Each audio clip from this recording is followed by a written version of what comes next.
Hello guys, and welcome back to another cold episode. On today's episode, I am explaining Snake Eyes from a deck building perspective, both how to beat and how to build Snake Eyes. And with the new Duelist Cup coming up in Master Duel, I figured now is a pretty good time. Because this is something to be expected at any event that you are going to, whether that is OCG, TCG, or Master Duel. This is the deck to beat. And, yeah, it's the Year of the Fire, it's kind of expected. So, yeah, I'm going to be quickly going over the ideas behind deck building and some of the philosophies with the deck lists and kind of what has been solidified, showing you some top player deck lists from a wide variety of events, as well as, more specifically, I'm going to be explaining the explanations of specific cards and why they're played, but not going to be showing you any new innovations, right? Explanations, not innovations. I am not the person who innovates any of this stuff. I don't play enough of any particular format, nor with any particular deck, to really say that I'm innovating anything, but I can give you at least a general breakdown as to why these things are played, what the ideas are behind them, and if you want to tinker a little bit more and maybe change some things up, you can absolutely do that and give it a try. So, also, as I previously mentioned, I am going to be explaining some of the best cards and ways and ideas in order to interrupt opponents, so that you can potentially be able to beat them in things like Master Duel and the upcoming Duelist Cup. So, starting off, here is the core of Snake Eyes, at least to some degree. It's about 20 cards, give or take, and we'll go over some of the other cards that could potentially be played, but this is all of the Snake Eyes cards in similar ratios as to what is currently being played, with a few changes. So, first of all, this is more Master Duel-esque. We'll go over some of the TCG and OCG deck lists in a bit, but we can start off here with 3 Snake Eye Ash. If you don't know what this card does, it's absolutely insane. On normal, adds a level 1 fire monster from your deck to your hand. Notably, this can be Poplar, or it could be a wide variety of other cards. Like, for example, an Infernoble, a Salamangreat card, there are a huge list. A Jet Synchron is in another example. Just any level 1 fire. On top of that, you can send 2 face-up cards, including this card, to special summon a Snake Eye monster from hand or deck. Notably, it can summon from hand, which is something to keep in mind, but it also can summon from deck, which means it can be ashed, and so that's a great ash target. That's probably the secondary effect is probably the one that you're going to try to hold your ash for, if you can. If your opponent activates Snake Eye Ash, you're probably wanting to hold Ash, Blossom, and Joyous Spring for that second effect, if you can. If you can't, obviously, you probably want to Ash the first part and hope that it doesn't resolve and they don't have any extenders, which is highly unlikely, but that sometimes is just, hey, if you just have the Ash Blossom, maybe that's worth it. Next up, we're going to talk about Poplar. Now, everyone is playing 3 Ash. Almost everyone is playing 2 Poplar. There are a few exceptions, but for the most part, 2 Poplar. Now, why only 2? First of all, you want to search the card. It's not nearly as useful adding it, or just like hard drawing it, so it's more useful to search it, which means you want to play at least 1 copy, because you kind of don't want to see it in your hand. But you have to play 2 just in case you do see it in your hand, so that you have that ability to search it. If you draw 2, it's still not dead, because on summon, it can search out a Snake Eye spell trap, which can either get you things like the original sin or the field spell. Most of the time, that's what you're going to be searching. There are a few other instances where you could search a different card, but for the most part, you're going to be searching those 2. However, the reason you want to search it is because if it's added to the hand except by drawing, you can special summon it. You activate the effect, you special summon the card. Great.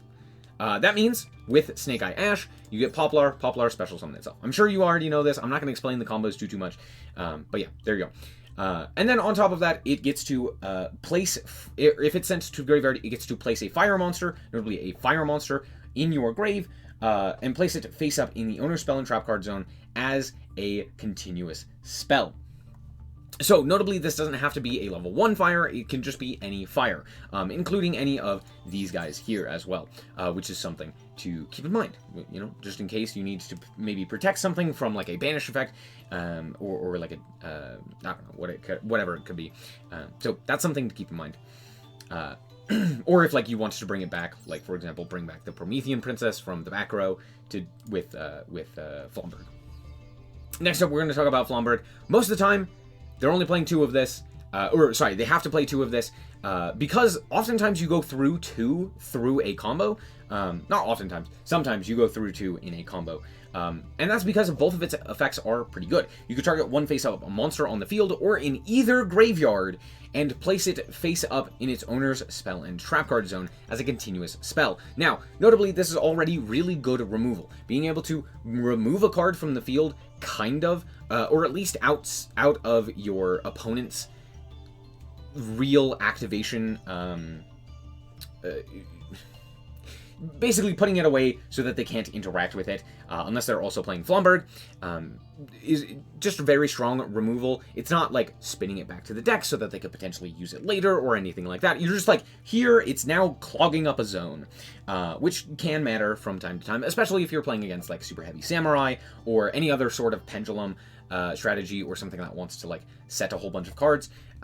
Potentially putting a card into the back row kind of stops that, which is pretty nice. However, during your opponent's turn, at any point, quick effect, you can target a monster, treat it as a continuous spell, special summon it to your field. That means you could potentially get rid of an opponent's Baron, and then put it to your field, and now you have a Baron.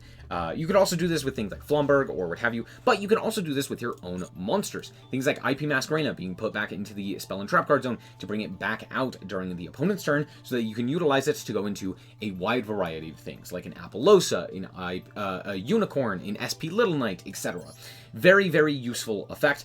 I'm sure you all are aware of this at this point. However, the last effect is why you most likely run 2, and you kind of have to run 2. If this card is sent from hand or field to the grave, special 2 level 1 fire monsters from your grave. These are all hard once per turn. You can only use each effect once per turn. But notably, that means that you can special summon back things like Ash or Oak or Poplar or what have you. Oh, I forgot Birch is... I forgot to put Birch in here. Sorry. So yeah, there you go. But yeah, this is very, very strong, being able to bring back monsters. Specifically, that means that if you are able to get a Flomberg onto your field, through like an Oak or something like that, and you get to retain the Ash activation of its second effect, like for example, it gets Impermed or it gets Veilered or something like that, that means you can bring back the Ash to then use it later. Very, very impactful, very, very powerful. Now let's talk about the other 2 level 1s, starting off with Oak. Oak on summon targets a banished or in your grave level 1 fire monster and special summons it or adds it to the hand. Now, notably, it also can add a card to the hand. So for example, if an Ash gets banished, you can potentially add it back to your hand to potentially use it for follow-up on a following turn. Like for example, if it gets called by after activating its second effect, you then can use it, you can then use the Oak to add it back to your hand so that on your following turn, you have the ability to at least get a play started. Very, very good there. On top of that, you can use it to bring back something like a Jet Synchron that banished itself. So there's that as well. However, you can also send this, send 2 face-up cards, including this card, to special summon another Snake Eye. So this kind of does the same thing that Ash's secondary effect does, which would also give you access to Flomberg. Or you can use the Ash to get into Oak, which is also another thing there.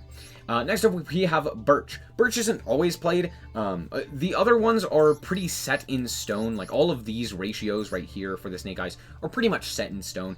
That doesn't really change. Birch is the first one that does change. Some decks play it, some decks don't. Here is the reasoning behind it. I think in Max C centered formats, I think Birch is pretty nice, because of the way that it specifically summons itself.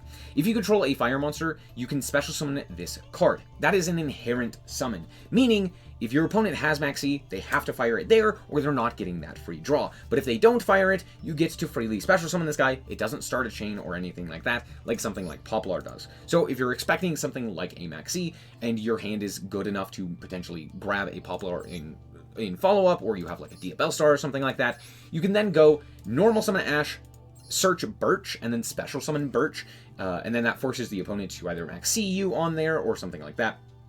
So there's always that option. However, The second reason I think it's much better in Max C formats, that being Master Duel and OCG, is for the secondary effect. During your opponent's turn, send 2 face-up cards, including this card, to special summon a SnowiKs from your hand or deck. Notably, this gives you access to things like Oak or Flomberg, if need be, but also it means that you can play a little bit more on your opponent's turn, which means a Max C isn't necessarily a death sentence like it would be if you weren't playing this. So I think it's a little bit more useful in specifically a Max C format, but outside of that, in specifically the TCG, I think it's probably not worth playing, and why most people don't really play it, at least from what I've seen. But it's still very decent and is a pretty good effect. You know, just a free special summon while also being able to trigger and potentially get you even more cards. And that's basically it for the SnowiKs monsters. And now we're going to talk about DBL Star, the Black Witch. First of all, you can special summon this card from your hand by sending a card from either hand or or field to the grave. So this is already fantastic. Just an inherent summon, just boop, slap it down. It is the same way that Birch works, which basically means if your opponent doesn't have Max C, they can't like chain to this summon. It just hits the field, right? Which is very, very nice. Then on top of that, you can only special summon it once. However, you can use the following effect once per turn, which on normal or special, you can set a Sinful Spoils spell trap directly from your deck. Now, right now, I believe there's only 2. It's the original Sinful Spoil and Wanted Seeker of Sinful Spoils. Okay, and we'll talk about those in a second. Being able to set them, pretty good. It gives you recursion, gives you follow-up. It's very nice. It's an inherent summon, and Original Sin gets you into the whole SnowiKs engine as well, which is very strong, obviously. But during your opponent's turn, if this card is sent to the graveyard, or sent from its owner's hand or field to the grave, you can special summon itself. Very nice, because one of the if this card were to stick around and you have something like an IP Masquerena, you can link it off in order to go into this guy, in order to go into whatever it is from your extra deck, and then this the DBL Star will summon itself back and set an additional card. Pretty nice. It also means that if your opponent removes this card after you get Max Seed and have to stop your plays with the DBL Star on the field, at the very least, it's going to come back and get you something, right? So, very, very solid. Now let's talk about Original Sinful Spoil. Now this is the card that I really think makes SnowiKs just over the top. Because without this card, I really don't think this deck does nearly as much. But what it does is send one other face-up card you control to the grave as cost, special summon 1 level 1 fire monster from your hand or deck. That is any level 1 fire monster, and I have a list of playable level 1 fire monsters, and the reason why DBL Star can be used with a myriad of different decks, which is pretty nice. However, on top of that, you can banish this card from your grave, then target a DBL Star or a SnowiKs or DBL Star monster in your grave, add 1 level 1 fire monster from your deck to your hand, place the targeted monster onto the bottom of the deck. Now, these are mutually exclusive, so you cannot use the first effect and the second effect in the same turn. They are hard once per turns for that. However, if you were to potentially pitch this to the graveyard for something like the DBL Star activation, you can still activate that effect, or the graveyard effect, to get a SnowiKs or whatever it may be, which is very good overall, right? That's a very solid effect for both of those effects. Right? Overall, pretty solid. I've seen a lot of people in Master Duel specifically play 2. I've seen in the OCG they also will occasionally play 2 of this. I think most of the time 1 is played, and in fact it's probably more preferred. It's kind of a brick. It's something that you can search very easily with both Poplar and DBL Star. You're easily able to access it. You can see all of these cards very easily, and it does shuffle itself back through the Wanted. So it's not like even if you have one and end up banishing it, you're not going to see it. You can still see it. You can still use it. It's not dead if it gets sent away or anything like that. So it's still, I think, worthwhile to keep it and to just play the 1. But you can still play 2. It's nice to have from time to time. For example, if you just want an additional search target off of Poplar, there's that. However, the other search target off of Poplar we're going to talk about next, which is Divine Temple of the SnowiKs. Which, when this card is activated, you place it. Sorry, it's a field spell. When it's activated, place a SnowiKs monster from a hand, deck, or graveyard face up into its owner's spell and trap card zone as a continuous spell. Now, notably, You can also technically target one of your opponent's monsters in their grave, which is interesting. So it's either your hand, deck, or grave. Actually, hold on. Yeah, I think you can target an opponent's grave. Don't quote me on that. At the very least, that doesn't really matter. I don't think it ever comes up. But what this does is it gives you access to the Flomberg effect, as well as the secondary effect of the Temple, which, if your opponent normal or special summons a monster, you can target one monster on the field, treat it as a continuous spell, and special summon it. So that means that with Flomberg and the Temple, you have 2 ways of getting monsters from your back row onto the field, which is very good with IP Masquerade, right? But on top of that, with the Temple, you can get a Flomberg into, like, from your back row onto the field, which that can then get the IP Masquerade onto the field, which is very useful. And then also, it just boosts casually all your level 1 fire monsters by 1100 attack. That's an insane amount, and it comes up a lot. In fact, so much so that one of the highest finishers currently in Master Duel is Snake Eye Ash. For this most recent month, Snake Eye Ash was like number 5 top finisher, which basically means it's finishing the game, or like closing out the game. Yeah, so that's kind of crazy. Next, let's talk about Wanted. Wanted is pretty much a staple 3 of. Oh, sorry. This is a 1 of. Always. I've never seen anyone play more than this and have it actually have decent success. It's kind of a brick. You specifically want to search it off of Poplar. That's kind of it. Other than that, it doesn't really do anything. I guess it's okay to draw, but you don't want to draw. You'd much rather draw other cards. Next up, we have Wanted. Wanted, all it does is a quick play search. It's fantastic. I say all it is. That's not all it is. But what it is it's a quick play search. Quick play, add a DBL Star monster from your deck or grave to your hand. That's already fantastic. You're just adding DBL Star the Black Witch. Really good. Fantastic. It's also a quick play. You can set it off of the DBL Star if you already have the original Sins. It's very nice. Very useful. However, it has a secondary effect. Because of course it does. And also, these are not hard once per turns or mutually exclusive like the original Sin. You can use both of these effects in one turn.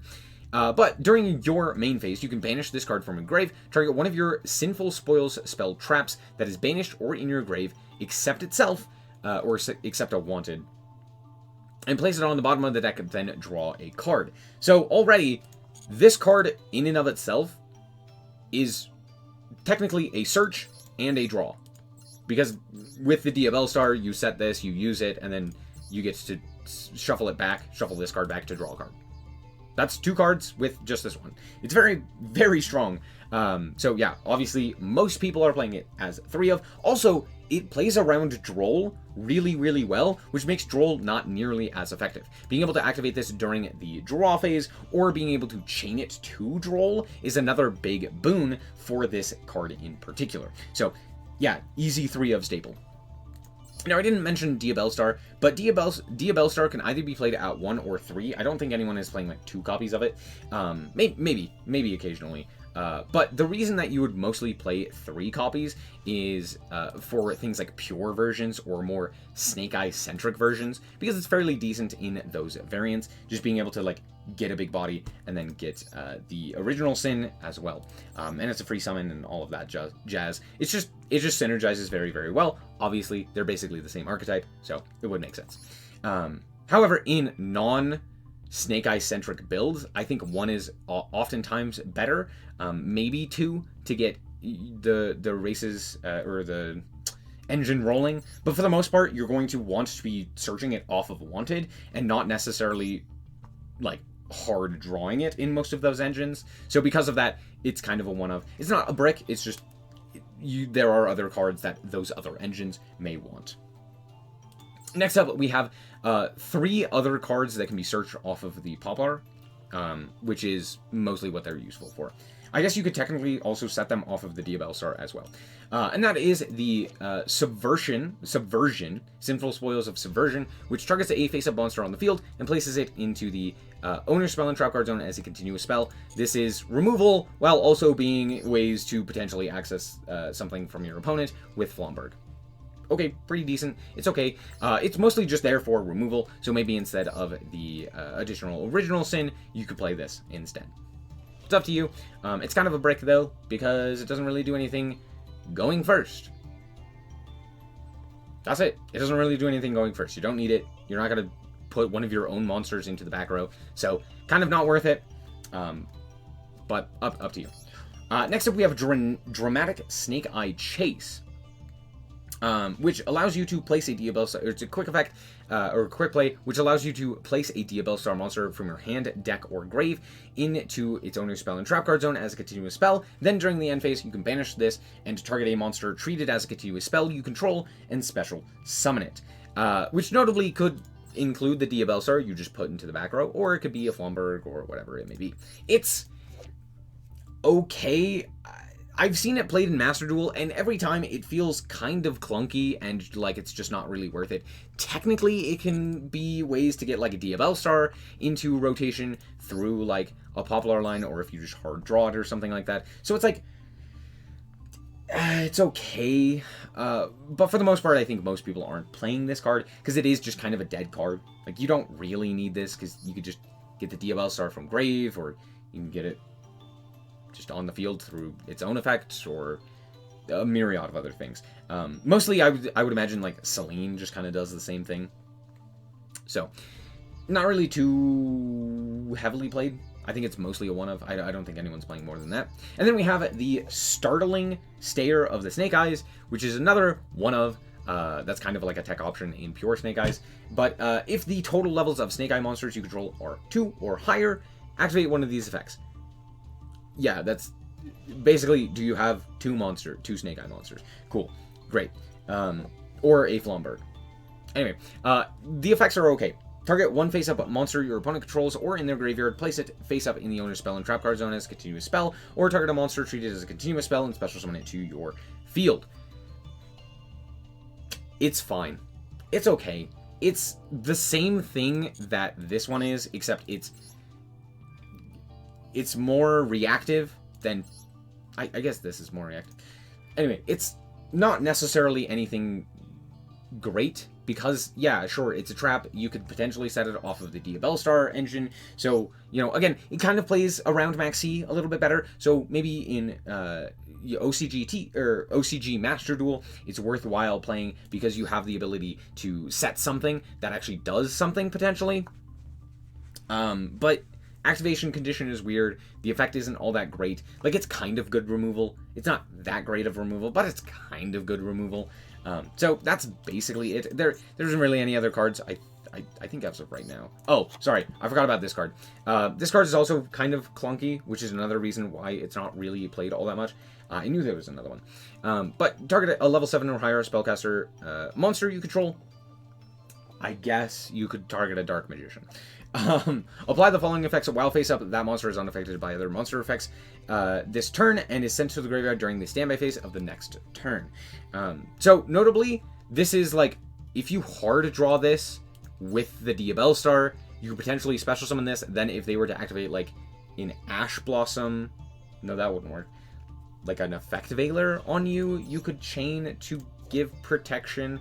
Then that would mean during this next standby phase, it gets sent to the grave and then special summons itself back because it was sent to the graveyard during the opponent's turn. So that's like kind of something you could do with that. Most people aren't going to Effect Veiler you there, but maybe they would. So maybe it'd be useful. However, it does have a secondary effect, which is all monsters your opponent currently controls lose attack equal to that targeted monster's attack.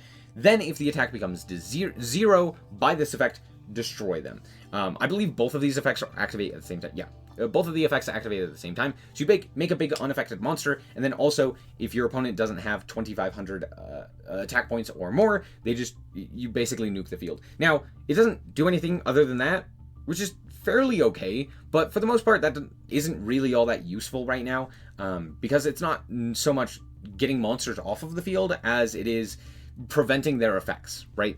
Like, if you were to pop a Snake Eye Ash when it's summoned, that's not really going to do anything, because they just get to search the Poplar anyway, and then Poplar is going to get the full combo as well, right? So it's not really like getting that one card off of the field is going to matter. Maybe if you get a few cards off of the field, maybe, but again, for the most part, it's not all that great. And And it's kind of a dead card if you don't see the DBL Star stuff. So again, maybe a one of, probably not really worth it. Could be useful in a select few situations. For the most part, though, what I see are Subversion and Dramatic Eye Chase, or Dramatic Snake Eye Chase, as the other options for search targets for the DBL Star and the Poplar. So that's basically it for the regular engine. Now let's talk about the extra deck real quick, and the 3 cards, okay, technically kind of 5 cards, that should be in almost every single one of these decks, or at the very least, should be notable in any of these decks. Starting off with Hita. Hita is a Fire Charmer. It requires 2 monsters and a Fire Monster, and you can target a Fire Monster in your opponent's graveyard, special summon it to a zone this card points to. Now notably, this means 2 things. 1, with Fire being as popular as it is, in a mirror match, you can basically take one of your opponent's monsters and get it triggered for yourself. So for example, special summon your opponent's Snake Eye Ash, utilizing the Hita, and then Snake Eye Ash gets to search Poplar, or whatever it may be. Incredible.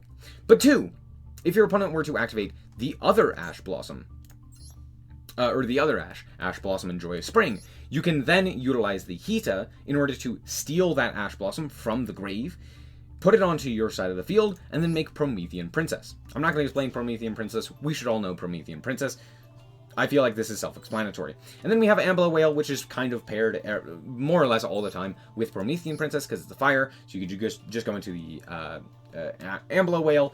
And honestly, right now in Master Duel, this is the best option for us outside of this is like the best option for a fire monster that we can go into off of Promethean Princess. Right now we don't have the Salamangreat Pyro Phoenix, I believe is what it's called, which is the link for that deck, which normally you would utilize with the Promethean Princess in TCG and OCG.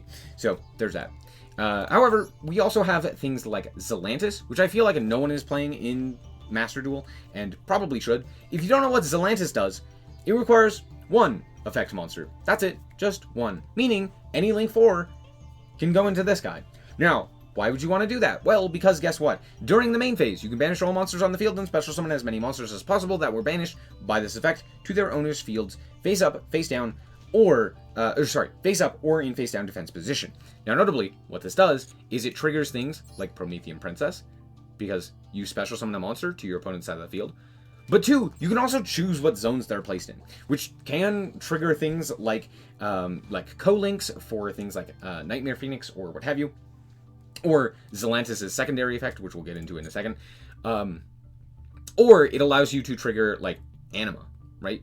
You put a target into the Anima zone, you link away the level 1s, and all of a sudden you now can steal the opponent's monster and equip it to the Anima, and now you have gotten rid of a monster. It's really cool.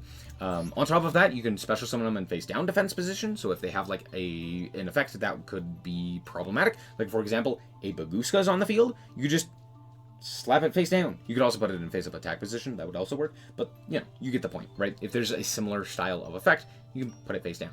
However, it also has a secondary effect, which is, during the battle phase, quick effect to destroy cards on the field up to the number of co-linked monsters on the field. It doesn't have to include itself, but it can include itself, which means if it has 2 co-linked monsters, a Nightmare Phoenix and a Zelantis, you can pop 2 cards. That's pretty good. As long as they are co-linked, you can pop quite a bit of cards, which is pretty nice, all things considered. So yeah, it's just a great way to get like OTKs, to reset your cards, to trigger things like Promethean Princess. Very strong. And then we have IP Masquerena, which I've already talked about quite a bit, with things like the Flomberg and the Field Spell, to be able to just get into a wide variety of different options. Things like Apollosa, things like Unicorn, things like SP Little Knight, etc. So yeah, all in all, strong, powerful card for Snake Eye. Let's move on to the DBL Star engine specifically, and level 1 fire monsters. Okay, so here we are with the DBL Star engine and a whole bunch of level 1 fire monsters that you could potentially utilize with the DBL Star stuff, specifically the original Sinful Spoils, to get into additional options. So most notably, there are 4 decks, 3 in Master Duel, 4 decks in total, that really can utilize the DBL Star engine effectively, that being In the TCG, we have Volcanics. We don't have the new Volcanic support. We'll take a look at that later on. But Volcanics in the TCG, and then everywhere, we have Infernoble because of things like Renaud.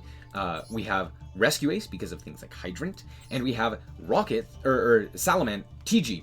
Oh my gosh. TG because of Rocket Salamander. So these 4 decks are the ones that are going to most utilize the addition of this engine, because it can be 5 cards.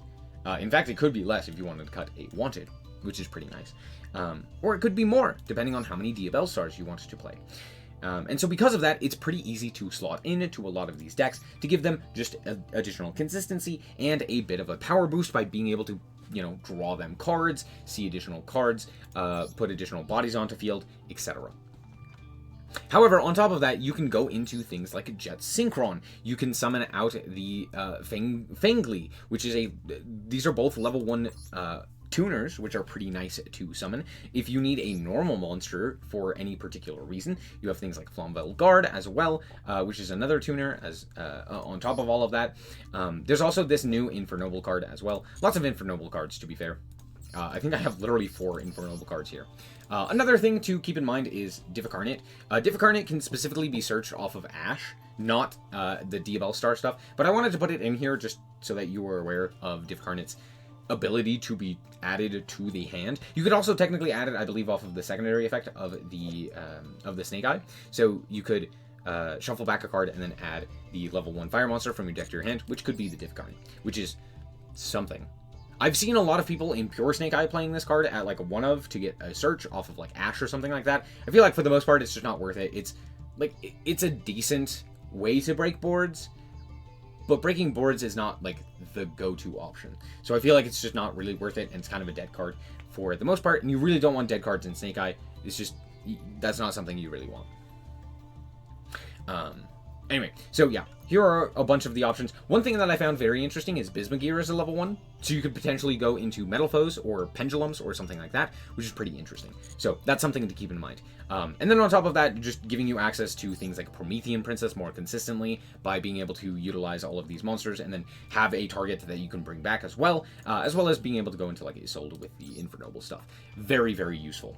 Now, obviously this isn't everything. I could show you more of the cards and stuff like that, but yeah, for the most part, this is what you need to know about when it comes to the DBL Star engine. And I'm honestly really happy with the way that the DBL Star stuff works. Maybe not so much the Snake Eye in totality, but the DBL Star stuff I find very interesting and very fun because it adds so much nuance to a lot of these newer like fire strategies, or just fire in general. Fire has been so bad for so long, and yeah, it's really cool that they have an option available to them that makes them more powerful, right?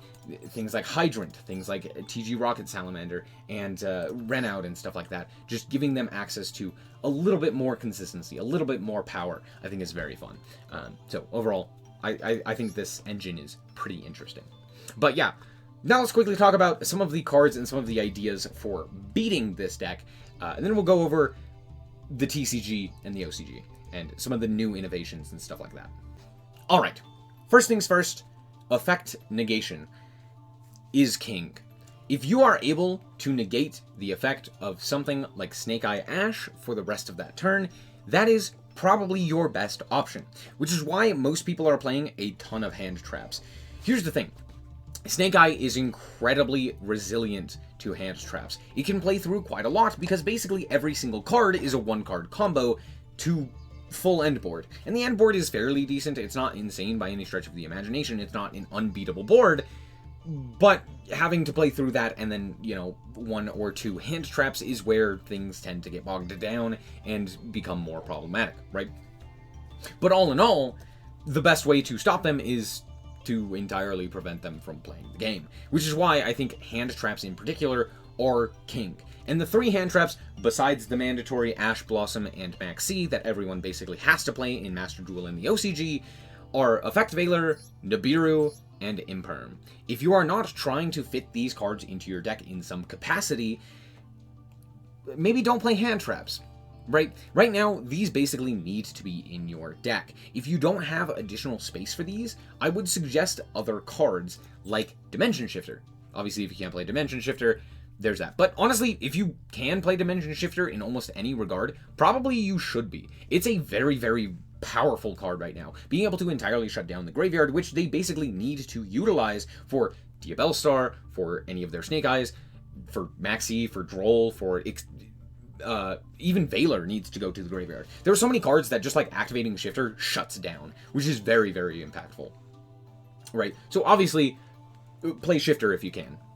However, if you can't and you have less tech options, another good option available to you is something like Triple Tactics Talents. Now, you could also play Triple Tactics Thrust, but I think that's less useful because, sure, they can technically activate things outside of the main phase, but for the most part, they're going to want to utilize things in the main phase, which means Triple Tactics Talents becomes online often, right? So if you can't run, you know, triple Imperm, triple Effect Valor, maybe consider, instead of running Imperm and Effect Valor, maybe Triple Tack, and maybe Evenly Matched.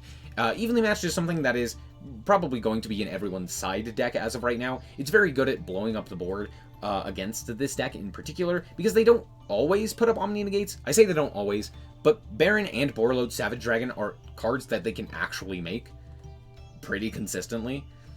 So it's not like you want to specifically play Evenly Matched against this deck, but it's more so a resort if you can't play the hand trap variant.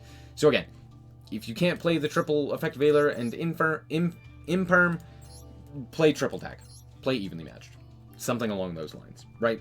Those are going to be a better set of options. Again, hand traps, they're the best. There are other things that are useful here and there. Things like Fenrir is pretty nice, especially in the TCG where he's at 3. That's pretty good. In the OCG, he's banned, which is kind of funny. But I wouldn't suggest him in Master Duel because he is a one-of. Maybe if you're playing other Kashtira stuff and you can play that Kashtira engine, maybe. But realistically, I think it's just not worth it to play the one-of. Even if you could potentially play the Kashtira stuff, it's not really worth it. It's just fairly decent because banishes and like just inherent summon and all of that jazz. You know Fenrir. Also, Harpy's Feather Duster and Lightning Storm can be pretty decent. Being able to deal with back row, like the field spell, IP Masquerena can go to the grave. It could trigger something like a Flomberg, which could be a bit of an issue, but honestly, it's better than actually having the Flomberg be summoned and then go into an IP Masquerena, and then that could go into like an Apollosa or something that could shut you down. So it's pretty good. I think this is a pretty good include. Another notable thing is something like Cosmic Cyclone or Lightning Storm. Just any sort of back row removal or spell trap card removal is fairly decent. So there's that. Then we have obviously Floodgates, things like Anti-Spell Fragrance, Summon Limit. Notably, the other Floodgates, like the other continuous traps, aren't as useful. Things like There Can Be Only One can be played around fairly easily. Same with things like Skill Drain or Rivalry or Gozen Match, right? All of these can be, especially Gozen Match, all of these can be played around fairly easily for SnowiKs, so I wouldn't suggest those as much as I would suggest things like Anti-Spell and Summon Limit. I think these two happen to be a little bit more powerful and impactful, especially Summon Limit. Being able to go activate Summon Limit, and then if you're playing SnowiKs yourself, you could just like normal summon Ash, and then activate the effect of Ash, sending away the Summon Limit to get your own effect, which is pretty nice. I'm not gonna lie. You could also potentially like normal summon Oak, not activate its effect, and then activate the secondary effect of it, again, sending away the Summon Limit, and now you get to play as if the Floodgate was not there. Pretty crazy. So yeah, all things considered, these are some of the options, but honestly, yeah, in the TCG, it's basically tier 0. There's not a whole lot that you can do. And in Master Duel, I think because it's a best of 1, you don't really have to worry too much about specifically beating that deck. Just kind of play your own strategy and you'll be able to do well. However, again, if you're able to play like one or the other option, play the hand trap option. Like if you're playing Labyrinth, for example, maybe don't play like the Dogmatica stuff. Maybe throw in a few more hand traps, right? Maybe instead of playing X, Y, or Z, like if you're playing Sprite, for example, maybe throw in a few more hand traps instead of playing like 1 or 2 more extenders, right? Hopefully that helps. Just hand traps happen to be really good right now, so try and focus on that if you can. If you can't, if your deck just doesn't have the space for all of those like 15 hand traps, consider Triple Tack. Consider Evenly Matched. those would be my two best options. Now, one other card that's funny is Soul Release. This is specifically a side deck option, and it's mostly used against Fire King variants of Snake Eyes. So we'll get into that in a second, but yeah, there's that. Hopefully this helped a little, but I feel like most people should understand, like, Effect Negation is king. There's one more Effect Negation card I do want to talk about, which is Ghost Bell, or it's not Ghost Bell, it's Ghost Mourner. Ghost Mourner realistically shouldn't be played unless you have utilized all 3 copies of Veiler, all 3 copies of Imperm, and like you have maxed out on like Droll, Ash, Imperm, Nib, Veiler, all of that. Like you have 15 hand traps. This is hand trap like 16 and 17. And maybe 18. Ghost Mourner is not great. But notably what it does is if your opponent special summons a monster face up, you discard this, target one of those face up monsters, and negate its effects until the end of the turn. It's technically an Effect Negation. It's not great because it can't hit specifically Snake Eye Ash as the normal summon because it's a special summon monster. However, it's still not bad. It hits quite a few cards. It's something that you pair with another hand trap. So don't be throwing this in being like, oh, it's Effect Negation. This is one of the last options. Maxi is better than this. If you don't already have all of these other cards, right, as I mentioned previously, Droll would be the other option outside of this. Droll still works better. But then if you have all of those, then you can throw this one in. This is probably the next one on that list, right? Things like Ghost Bell are okay. Things like Ghost Ogre are okay. They're not great, but they're okay. There are other options. More hand traps. Okay? Makes sense? Sounds good. Let's hop into the TCG and the OCG deck lists and show you what they're doing over there. Alright, so I'm actually starting off here on Road of the King with the OCG deck list because there's something new that has happened, which is this card right here. Yes, Parallel Exceed is now being played in the OCG, and the main reason for it is because of the new rank 4 that they have access to, which is Infernal Flame Banshee, which is just a Pyro Exe monster, level 4, rank 4 fire monster, which is pretty nice because this means that even if you were to summon like a Promethean Princess, you can then trigger the, well, I guess not Promethean, but if you were to summon basically anything else, you can then special summon 2 of these guys, which would then give you access to this rank 4, which is pretty nice. Which what it does is you can detach material to take a Pyro monster from your deck and either add it to your hand or send it to the grave.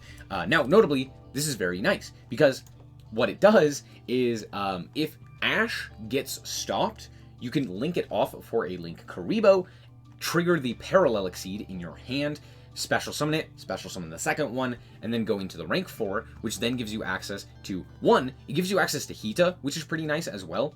So if your opponent were to have ashed you or something like that, you can still get into that Promethean Princess. But second, it gives you access to Poplar, because it's searching the card and adding it to your hand. Poplar then has the ability to special summon itself. So even if this does get stopped with something like an Ash Blossom, you're then able to still, go into Hita, because it's a fire monster. And then on top of that, you are able to grab the Poplar as well, which is another just additional way that they can play through interactions, which is pretty nice for this deck. However, it has a secondary effect where if this card is banished or and you control a Pyro monster, you can special summon this card, and if you do it gains attack, yada yada.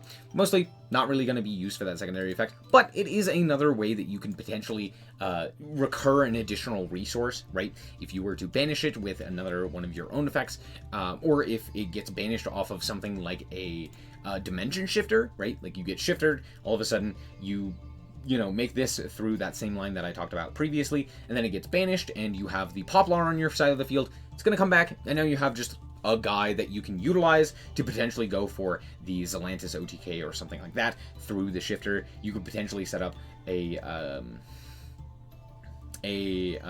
what is this card?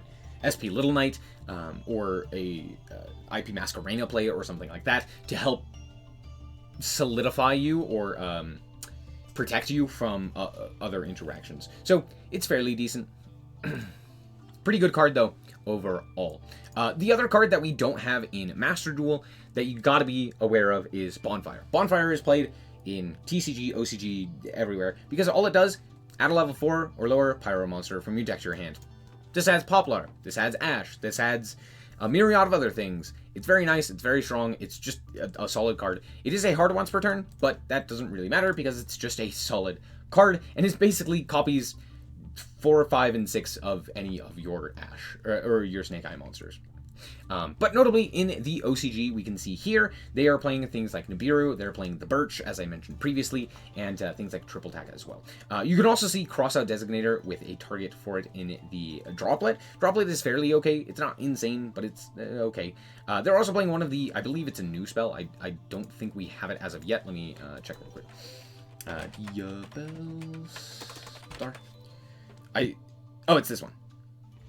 Oh, we do have it. It's Silvera. Oh, did I not talk about this one? I did not. No, I did. Oh, I didn't. Send a DBL Star monster from your hand or face-up field, then target a face-up card on the field. Negate its effects. This one's okay. Again, it's similar in nature to like the rest of the stuff. It's better in Maxi-centric formats. I did forget about this card. But yeah, it's better in Maxi-centric formats. Being able to go special summon the DBL Star, they chain Maxi, you set Silvera, and then you're able to, you know, play, basically do something at the very least. But notably, it is effect negation. You negate its effects.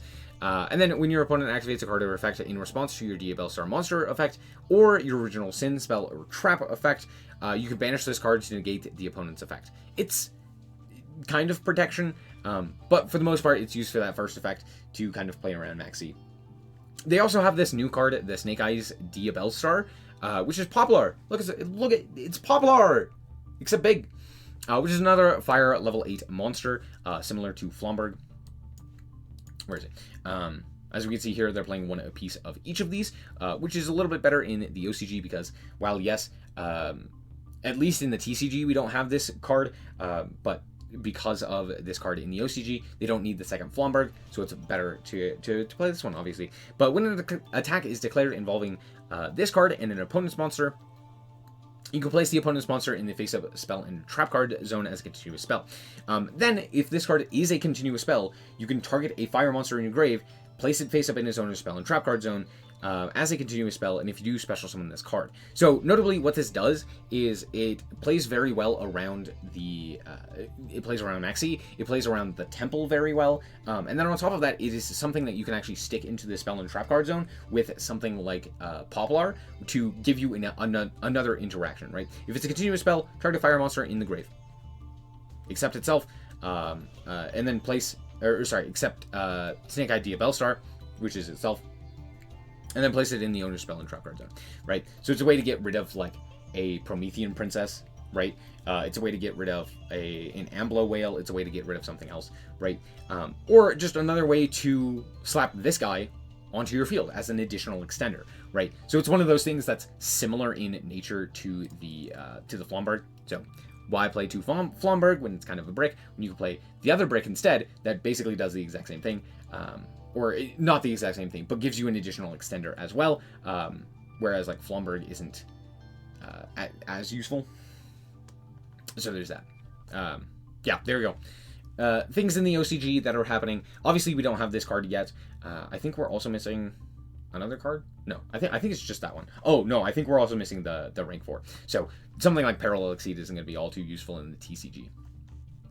But something to keep in mind. Pretty interesting. I guess you could make like Baguska if you wanted to, which actually isn't like terrible, but it's not great. Yeah, so that's basically it that we have to talk about when it comes to the OCG.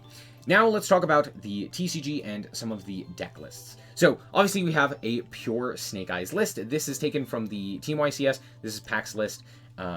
So it's the 41 card variant, and this is a pretty, I would say it's a pretty standard build, with a few notable exceptions. So starting off, we have 3 apiece of the DBL Star. This is pretty standard, I think, for pure Snake Eyes in particular, because it is just very useful as that that extender, that 1 card starter, etc. Very, very useful. 3 Ash, 2 Poplar, 1 Oak, 2 Flomberg.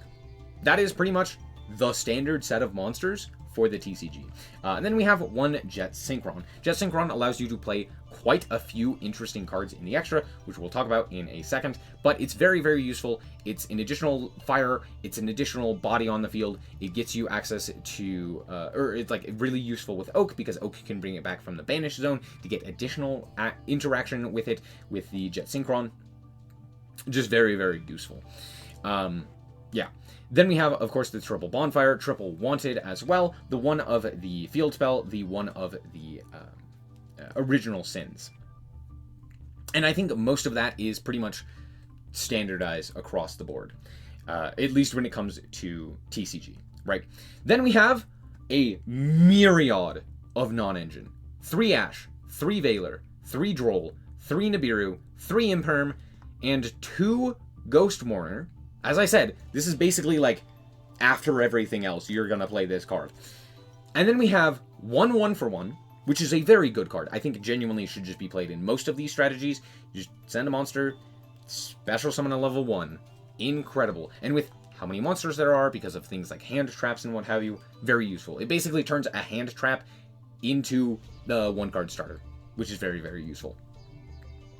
And then we have Lullaby of Obedience. Now, Pac did a whole video about, not a whole video, but he did talk about the deck list in particular and what Lullaby of Obedience did for him. Now, notably, this is a very, very useful card. There's a lot of situations where this card in particular comes up more so than something like Crossout, but notably, he's still citing Crossout. In a Tier 0 format, things like Crossout and Lullaby of Obedience are a lot more useful. So, do keep that in mind. I'm not going to go too in-depth on these in particular. If you want to check those out, go check out Pac.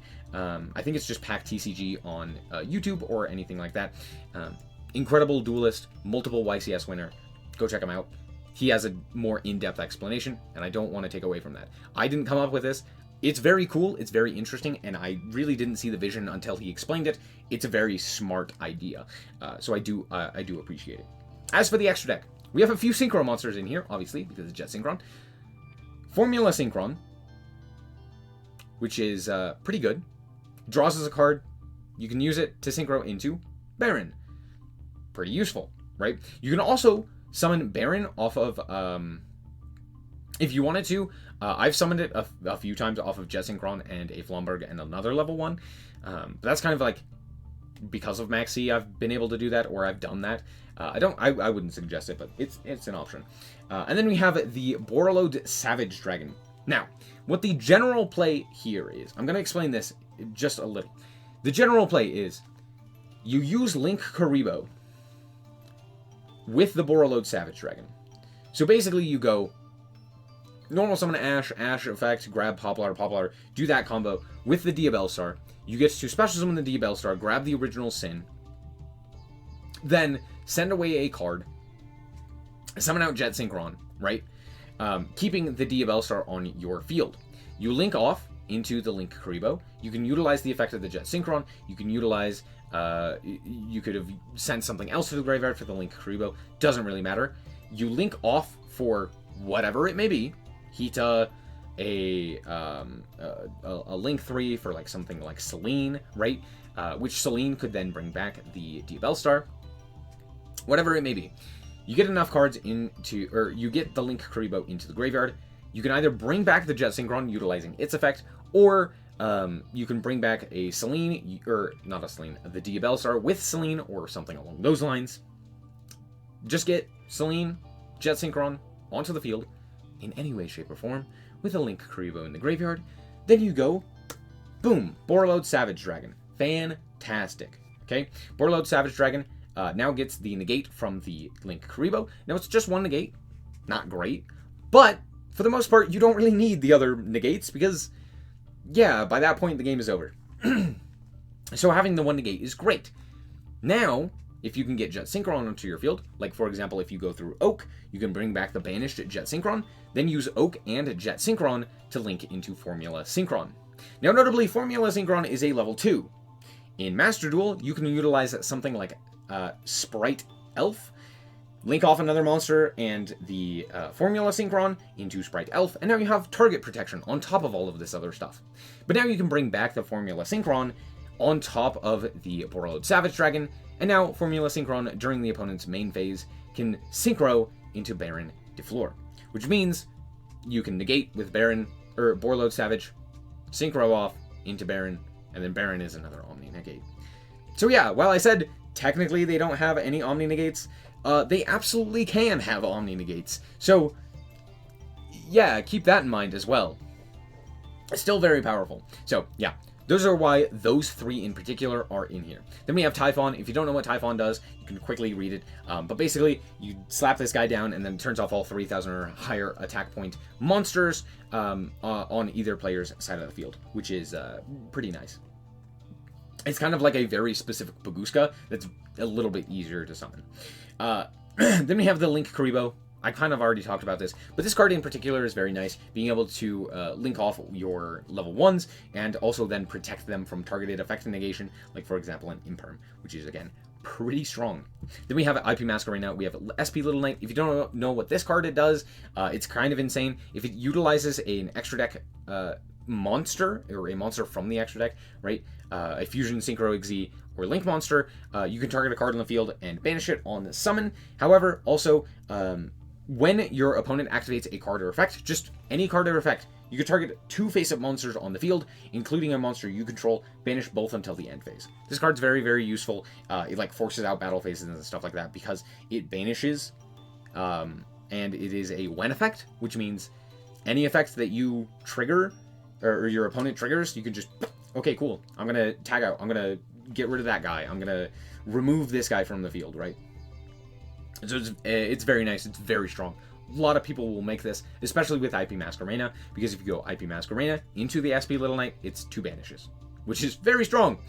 Then we have the Dark Charmer to grab up the DBL Star from the grave, or a myriad of other options. It's not just DBL Star, but anything else that is dark, like a Link Karibo, an IP Masquerade, etc. We have Hita, which I mentioned previously. We have Nightmare Phoenix. Nightmare Phoenix is just good because it's fire. It also is pretty nice for co-linking with Zelantis. I kind of mentioned this already, but yeah, you can co-link those two. We have a Promethean Princess. We have Selene to bring back a DBL Star, and a few other options, right? But mostly that is to go into something like an Apollosa. You can also use Apollosa with the IP Masquerade for additional gates. And then we have Raging Phoenix. That's what it's called. It's called Raging Phoenix, not Pyro Phoenix. Salamangreat Raging Phoenix, which is a link 4, which if this card is link summoned using Salamangreat Raging Phoenix as material, you can add a Salamangreat card from your deck to your hand. Cool. That's not the card, or that's not the effect that we care about in this build. However, it is in Salamangreat. But if a face-up fire monster you control is destroyed by battle or card effect, while this card is in your graveyard, you can target one of those monsters, special summon this card, and if you do, this card gains attack equal to that monster's attack. So notably, what you can do is, if like your Snake Eye card in any capacity were to end up being destroyed by an opponent's card effect, you basically get to bring this guy back and trigger the effect. But also, this means that if you were to trigger a Promethean Princess off of a Zelantis, this guy can also come back. And when he comes back very large, right? Which then also triggers, or not triggers, but also allows you to OTK. And that's oftentimes how you are ending up doing your OTKs. You bring back the Promethean Princess through its effect off of the Zelantis, and I think mostly like Phoenix, right? You make Phoenix, you make Zelantis. You go Promethean Princess, pop the monster that your opponent has on their side of the field through the Zelantis, bring back the Promethean Princess. This will then trigger the Raging Phoenix to gain the additional 1900, and then you attack for lethal. I think that's mostly how it goes. I'm not entirely certain on that, so don't quote me on that. But yeah, it's still a very, very useful card, and it's the fire attribute that you choose to use in the outside of Amblo Whale, because it's just better in most situations. It brings itself back. It OTKs, it's a link for it to go into Zelantis. It's just better in most situations. As for side deck, we can see here Crossout Designator. I kind of mentioned this already, but it's just a very good card in tier 0 formats. And then also Summon Limit. There's also some Bestials in here to deal with things like Link Kuriboh, IP Masquerena, and other such matchups like Voiceless Voice, which we don't have in Master Duel, but still very, very useful. And then things like Ghost Bell as well can be sided in, which means even more hand traps for going second. So, for example, you could, take out things like, I don't know, if Nibiru's not doing you very well, you could take those out to throw in the Ghost Bells and stuff like that. So, yeah, very, very solid list. Now let's take a look at the other lists that have been popping up in the TCG, which is with the Fire Kings. So if you don't know what the Fire Kings do, I'm going to quickly explain this. This is the YCS, or not YCS, the Undisputed Ultimate Duelist Series, with Jesse Cotton taking it with this 42 card list. Ignore the price. Holy crap, that's expensive. Yes, we know. But we have here the Fire King engine, which Ponix gets you access to the Fire King Sanctuary, and through that you can get Fire King Island onto your field. So that's why we're playing this guy. He's also a level 1 fire monster, which gives you the original Sinful Spoils target, which is why we are playing this guy. Next up, we have the Garunix, which if a monster that was originally a fire attribute is destroyed by battle or card effect, you can special summon this card from your grave or your hand. And then on summon, it destroys a fire beast, beast warrior, or winged beast monster, which is basically any of these guys, from your deck. And then it gains attack points until the end of the turn. The attack point boost rarely matters, but it does occasionally. But normally you're popping either an Arvada or a Kirin. Kirin, during the main phase, if this card is in your hand, you can destroy one other Fire King monster, or one other fire monster in hand or face-up field, and if you do, special summon this card. Notably, this card in particular is another way for things like Ash or Poplar to dodge effect negation, like a Veiler or an Infinite Impermanence. So it's a great way to dodge an additional effect. Doesn't matter too much, not necessarily, but it is very useful because it just slaps itself on the field while resolving the other effect, which is very nice. However, if it is destroyed and sent to the graveyard, you can special summon a Fire King monster from hand or grave, then destroy a card on the field. Notably, 1, this doesn't target, and 2, this happens at more or less the same time, right? You special summon and then pop a card, which means if this special summon resolves, the pop is happening, which is very nice. Then we have Arvada. Arvada is just a monster effect negate. That's it. You just pop a fire in your hand or on the field to negate a monster effect. However, it can also, if it's destroyed and sent to the graveyard, special summon a Beast, Beast Warrior, Winged Beast, Fire Monster, so basically any of the Fire Kings, from your grave, except its effects are negated and it's destroyed during the end phase. So, pretty nice, all things considered. Fire King Sanctuary just brings out the island, which island can then pop to search out any of these guys. And then, so all that this basically gives you is additional pops through Kirin, specifically very strong pops, and monster effect negation through Arvada. This is all very strong, to be honest, but it also gives you additional bodies, right? Additional bodies to utilize things like Sunlight Wolf, like Heatleo, like, what was the other one that I was thinking of? Oh, Hita. Right? To put more use on those cards in particular to give them additional interactions, right? For example, you can actually use Sunlight Wolf to bring back something like Kirin. So there's that. Now, there have been a lot of different builds when it comes to the Fire King version of this deck in particular, and I've seen 3 Avatar Kirin, I've seen 2 Avatar Kirin, but for the most part, this is pretty standard, these 7 cards. However, in the OCG, things are a little bit different. So let's scroll down, I believe... Yeah, here's a Fire King list. In the OCG, again, because of something like Maxi, you want to have that additional option available to you if your opponent drops Maxi, to have that additional card to search or to play. So for example, most of the time, they're playing 3 copies of Kirin. It's just a little bit better in their decks because of the fact that Maxi exists. You want to be able to play on your opponent's turn as best you can. So oftentimes they're playing 3 copies. But another card that they're playing is Fire King Skyburn. And if you don't know what that card does, basically it's just you target Fire King monsters you control and monsters your opponent controls, you pop them. I think it's Fire King in particular. I could be wrong. It could just be fire monsters. But I'm pretty sure it's Fire King monsters in particular. So this is another search off of Ponix, which gives you an additional way to potentially interact with the opponent through Max C. So that's why this one is being played. And again, triple attack is being played more because of things like Max C. So there's that when it comes to deck building in this variant in particular, right? Yeah. And that's it. We also have 2 Promethean Princess. I think it's fairly often, or fairly unlikely that you play 2. Most of the time you're only playing 1. If you're wondering what Heat Soul is in here for, you can go into Heat Soul off of IP Masquerena and the, or not IP Masquerena. Oh, it's the Sunlight Wolf and the Link Karibo. So you can use those to go into Heat Soul. Heat Soul can draw you a card, and then potentially go into an additional thing. You could potentially draw 2 cards off of its effect. But yeah, for the most part, you're going to go Link Karibo, Sunlight Wolf. Sunlight Wolf is going to add you back one of your fire monsters, like for example an Ash Blossom, a Avatar Kirin, etc. So fairly nice there. Next up, let's talk about the Rescue Ace variant, which I think is going to be more prevalent in Master Duel, but has seen less play in the TCG and the OCG, just because the other 2 versions are a little bit better. I say a little bit, a lot of it better. However, this is more so with the DBL Stars stuff, giving you access to the Original Sin, because Original Sin gives you Hydrant, and Hydrant is very strong in Rescue Ace, being able to search out things like Preventer, Airlifter, and Turbulence, all of which are very useful as well.